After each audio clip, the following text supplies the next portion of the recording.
Alright, let's get right into it. This is the Lady Love lyric breakdown. A look at Lady Love lyrics. I'm just gonna start. I'm not gonna do any intro or anything. I guess that was the intro. Here we go. Let's see. Where the mountains meet the sea, that's where you'll find me and my lady love. I think that's pretty self-explanatory. I wrote this when I was driving the Big Sur coast, and I feel like a lot of people, when they ask you like, oh, do you prefer the mountains or the sea, it's kind of like a big thing that comes up in conversation a lot. I think there's places on earth where you don't have to choose. There's like really dramatic points where the mountains meet the sea in very, very beautiful ways, and I guess that's my ode to that. Where the desert hits the sky, the apple of my eyes, my lady love. Self-explanatory again. I feel like, like it's the desert hitting the sky. It's like the horizon line. It's just a little bit out of your reach, and it will always be just like a little bit out of your reach, because the horizon never goes away, really. Ooh. Stings like ivy, floats away like dandelions do. I feel like that, that's like my nod to Muhammad Ali, like float by like a butterfly, sting like a bee. Kind of, I wanted to capture that duality with nods to nature without obviously just ripping that off completely. Sometimes I say stings like ivy, sometimes I say clings like ivy. It's kind of like one of those lyrics that's interchangeable. It just like depends on how I'm feeling in the moment. Yeah. Next, saving grace. My saving grace, a field of lavender in partial bloom. So lavender for me is one of it's like the earliest memories of home I have, and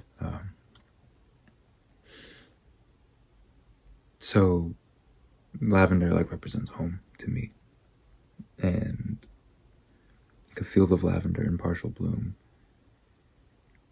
suggests like an early bloom lavender. So like my saving grace, a field of lavender in partial bloom, is like me saying the thing that's making it worth it is like I'm finding a new sense of home, right? Like through my friends. It's about my friends.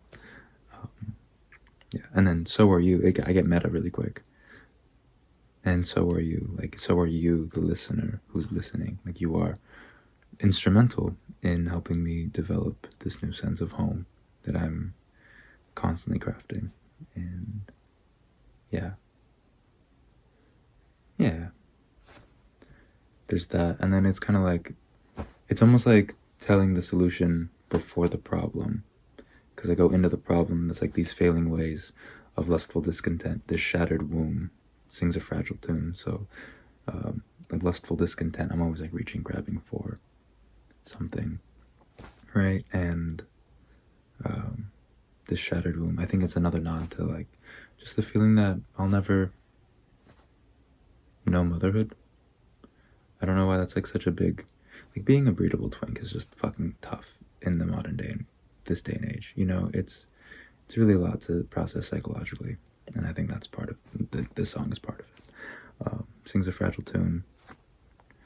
Holden Miller, who helped me write Breakfast for One, his like least favorite motif or like ploy in a song is like when you mention the song in the song, and I think I do that like 3 or 4 times throughout the album. I'm so sorry, Holden. You're probably right. It's probably not the move, but I like to do it. I like breaking the fourth wall.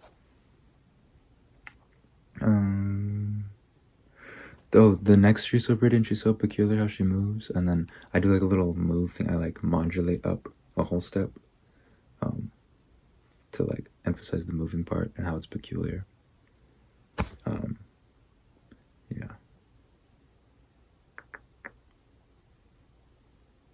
Take the 17 on down to see me. Hurry, make it soon. I think I was on the 17 when I wrote that part, but it does like recall a specific memory of when I was living up in Oakland, and my partner at the time was going to UC Santa Cruz, and I would take the 17 down all the time to go see them, and we kind of like got stuck in this no man's land situation, kind of in between lives for a while. And I just remember I couldn't wait until June to move back, but that March was when COVID happened. So had to leave a little bit earlier. Yeah. And my Lady Grace, lay some honeysuckles on my tomb.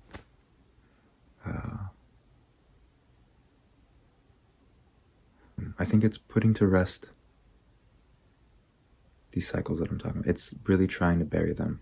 It's trying to claim them as no longer serving me, and they are dead now. And it's okay to mourn them, and the amount that they did let me survive up until this point, but they no longer help me live a healthy life the way I want to. So it's time to, yeah, lay them 6 feet under.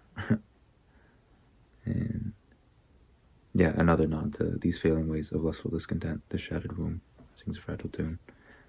Pretty much just wrapping it all up. I feel like I like saying the solution before the problem in a lot of my songs. But yeah, I hope you enjoyed this little look into the song.